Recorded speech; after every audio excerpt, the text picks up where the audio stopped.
L'Assemblée nationale hier, le Sénat à l'instant même, nouvelle minute de silence ici en France en hommage à Quentin Derenque, ce militant nationaliste donc tué jeudi dernier à Lyon, une affaire de violence politique qui fragilise la France insoumise dont le siège parisien, je vous le disais, a été évacué temporairement suite à une alerte à la bombe. Bonjour Ludovic. Bonjour Florent. Tout d'abord, un mot sur l'enquête, il y a eu 2 nouvelles interpellations, ça fait 11 en tout. 11 en tout, donc depuis ce matin, après les 9 interpellations qui ont eu lieu hier soir, 7 hommes et 2 femmes, et un homme et une femme supplémentaires ce matin. Les interpellations sont intervenues dans le Rhône, la Drôme, l'Aisne, l'Isère et la Haute-Loire. Alors parmi tous ces jeunes gens, certains sont considérés comme des accompagnateurs, c'est-à-dire qu'ils n'étaient pas présents sur les lieux au moment des faits. 2 femmes par exemple hébergeaient un des gardés à vue.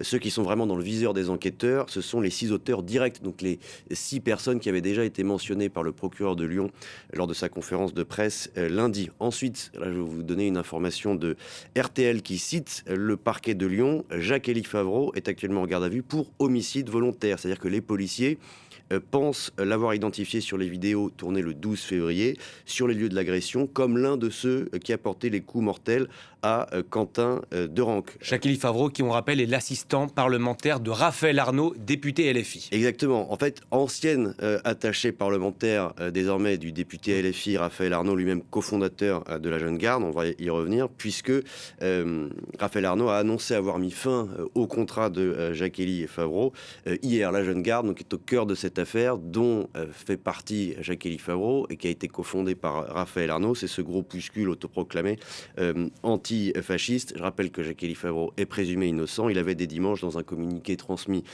par son avocat, démenti formellement être responsable de ce drame. On en apprend un peu plus sur Jacques-Élie Favreau, surnommé Jeff, dans un article du Parisien qui est paru ce matin, que vous allez voir à l'image. Le Parisien s'est entretenu avec un membre de la Jeune Garde, là encore, resté anonyme, ancien proche des 2 hommes, Raphaël Arnaud et Jacques-Élie Favreau, qui a progressivement pris ses distances. Et l'article est édifiant. Il décrit Jacques-Élie Favreau comme, je cite, celui qui frappe. L'article fait état de débats sur la pratique de la violence de rue dans le contexte lyonnais, dans la mouvance antifasciste, et on apprend que Jacques-Élie Favreau, il n'était pas vraiment partisan de l'autodéfense, mais il allait au contact, il allait provoquer, il allait attaquer les rivaux donc de l'ultra-droite, encore une fois, dans ce contexte lyonnais. Et autre information contenue dans cet article, selon ce membre de la Jeune Garde qui a requis l'anonymat, le groupe assurait très fréquemment le service d'ordre de la France insoumise, et là, ça va au contraire de tout ce qu'on dit sur ce sujet, les cadres du mouvement.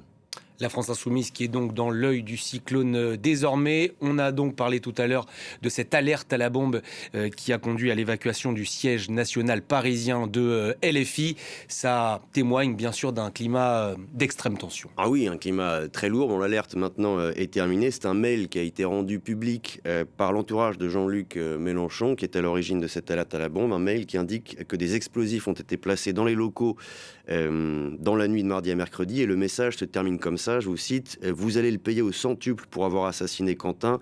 En 2027, on va faire du sale. » La police est intervenue, donc le doute, maintenant je vous le disais, a été levé. Manuel Bompard, le coordinateur de la France Insoumise, qu'on voit à l'image. Sur place, on va l'écouter.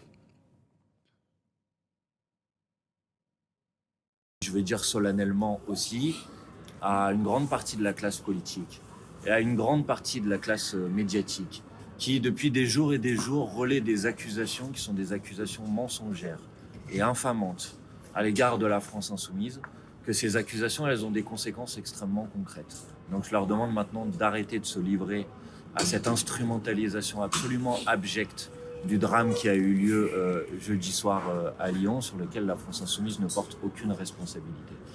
Voilà, une alerte à la bombe qui intervient alors que plusieurs permanences LFI ont été vandalisées depuis la mort du jeune Quentin, militant nationaliste. Le climat politique, on l'a dit, est extrêmement lourd.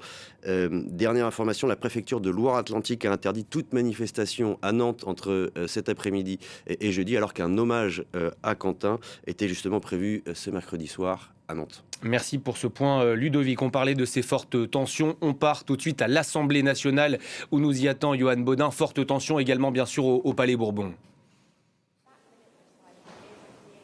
Oui, exactement. C'est une séance de questions au gouvernement particulièrement houleuse dans les travées de l'Assemblée.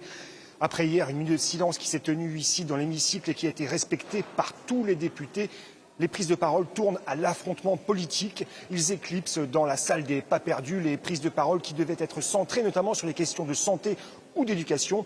Premier à s'exprimer longuement aux journalistes, le député de la France Insoumise, Éric Coquerel, il dénonce un climat de diffamation contre sa formation, dénonce les propos du gouvernement qu'il accuse de trumpisme, c'est-à-dire de criminaliser les oppositions. Selon lui, les déclarations du gouvernement mettent une cible derrière le dos des responsables politiques LFI. Il a fait part de menaces de mort qui se multiplient contre les responsables politiques du LFI.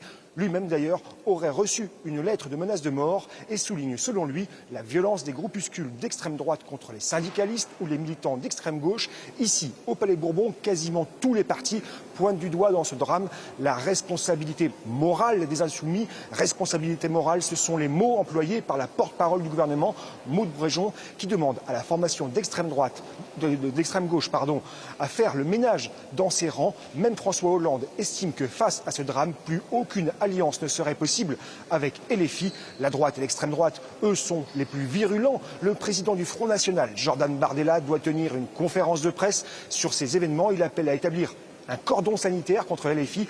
Cordon sanitaire, ce terme justement utilisé par le passé par la gauche et la droite pour unir leurs forces lors des scrutins pour empêcher l'élection de députés du RN. Pour rappel, Quentin Derenc est décédé à Lyon jeudi dernier en marge d'une conférence de la députée LFI Rima Hassan. C'était un militant de l'organisation des jeunes de l'extrême droite Némésis, proche du Rassemblement national. Une enquête est en cours. Pierre-Ludovic de Foucauld vient de le rappeler. Pour homicide volontaire, 11 personnes ont été interpellées. Le procureur n'a pas pour l'instant nommément indiqué que les suspects étaient liés à un groupuscule d'extrême gauche dont cette organisation, la Jeune Garde, dissoute l'an passé par le ministre de l'Intérieur. Mais une des personnes arrêtées était l'assistant parlementaire d'un député au passé sulfureux de la France Insoumise, Jacques-Élie Favreau.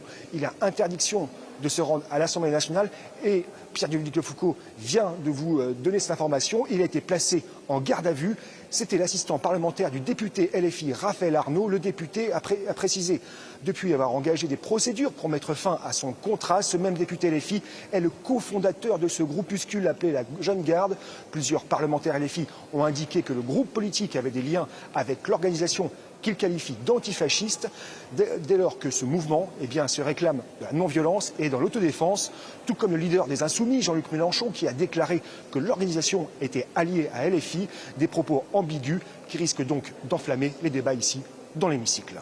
Merci Johan, en direct de l'Assemblée nationale. On vous retrouve bien sûr un peu plus tard.